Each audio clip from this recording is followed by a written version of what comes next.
Hello everybody, this is Phony Bobbin here, and I'm watching TV.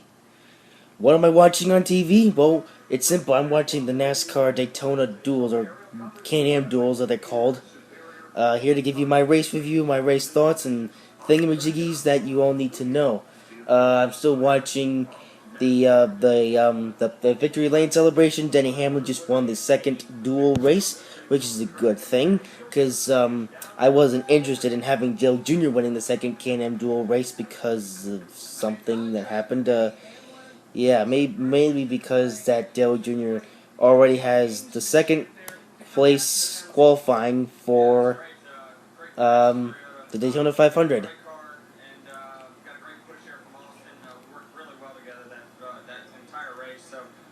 Keep that in mind in the 500. Looked like our car were really good together.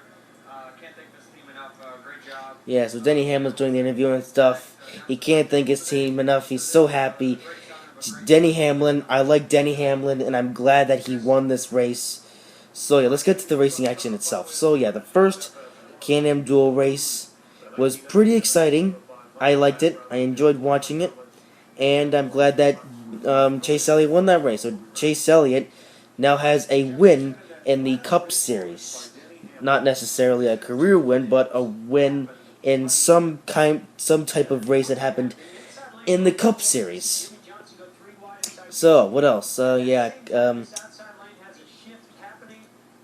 there was a shift going on, a bunch of other stuff, and with 2 laps to go, Denny Hamlin passed Dale Jr. on the outside, so Denny Hamlin could go on to win the race, which I'm glad about. I honestly didn't really want Dale Jr. to win this race because he already has second place for the Daytona 500, like I just said before.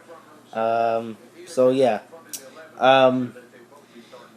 Yeah, what else to talk about? So yeah, in the first Can-Am duel race, kinda upset that, well, not really upset, but a little bit, well, how do I say it? A little bit downed by the fact that Reed Sorensen crashed into the inside wall, and I am now a fan of Reed Sorensen because he drove a Donald Trump Pence car last year at Texas. So since then, I have been a fan of Reed Sorensen. Not a massive fan, like he's not in my top 10, but I do like Reed Sorensen, and mainly for that reason. If Reed Sorensen did not drive a Donald Trump car back in 2016, I would not really care for Reed Sorensen. But now I'm looking up to Reed Sorensen and hoping that he can be a successful driver in the future. Unfortunately, he's driving an underfunded car, which is garbage, and of course it's the number 55 Toyota Camry thing at whatever team he's at. Unsponsored. So yeah. Now on to the second Can-Am duel race. That was interesting as well. Not as exciting as the first duel race, but second one was still pretty exciting. The last 3 laps of the second Can-Am duel were very exciting. They were so exciting that poo was coming out. Yeah, a lot of people are probably reacting to that right now. DJ Kennington. Yeah, never heard of him. I guess he's new to the Cup Series for this year. I actually have no idea. I don't know the backstory behind DJ Kennington, so don't quote me on that. And yeah, Clint Boyer raced in his first race for Stewart House Racing. However, Clint Boyer, yeah, I am hoping that this year Clint Boyer will only get 1 win this season, and it will be the only win for Stewart House Racing this season, which will result into them going back to Chevy for the 2018 season. That's something that I predicted. So let's hope that Clint Boyer can only win 1 race, and he'll be the only winner at Stewart House Racing for this season. But I like Clint Boyer, and I'm glad that he's now in a proper ride. So he should be able to break his winless streak because he didn't win in 2016 because he was at H. Scott. I don't think that he won a race in 2015 nor 2014. In fact, I think Clint Boyer's most recent win came in 2013. I'm not entirely sure on that, so correct me if I'm wrong. Yeah. So yeah, Chase Elliott, I'm glad that he got his first ever win. And Denny Hamlin, also glad that he got a win. I like both Chase Elliott and Denny Hamlin, and I hope that they do well this season, and I hope that Chase Elliott can win a race this season, whether it be like the Daytona 500 or any other race. Okay, it's Chase Elliott now. He's in his second full time in the 2000 for Hendrick Motorsports in 2017. Now they're reviewing us the starting lineup for the Daytona 500, which I'm not going to really worry about until the Daytona 500 itself. Daniel Suarez, unfortunately, starting 20th. I'm hoping that Daniel Suarez can do well this season because I like Daniel Suarez.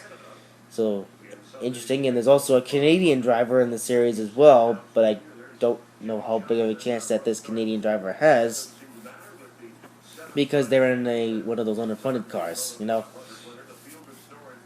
So, yeah, Brendan Gaughan, never heard of him. Elliott Sadler. He did something interesting in the Xfinity Series last year. I don't think that Elliott Sadler can do well in the Cup Series anymore because he's in an underfunded ride. In fact, this year, Elliott Sadler is going to be, well, for this race anyways, in the number 7, which used to be driven by Regan Smith. However, I'm not sure what happened to Regan Smith. I have a runny nose if you didn't notice. Yeah. So what else to talk about? Coming up next, Refuse to Lose, Jeff Gordon in the 1997 Daytona 500. I don't really care about that because it's late and, I gotta go to bed.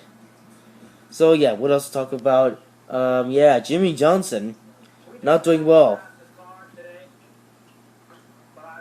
I'm gonna mute that. But, yeah, so Jimmy Johnson hasn't done too well throughout speed weeks.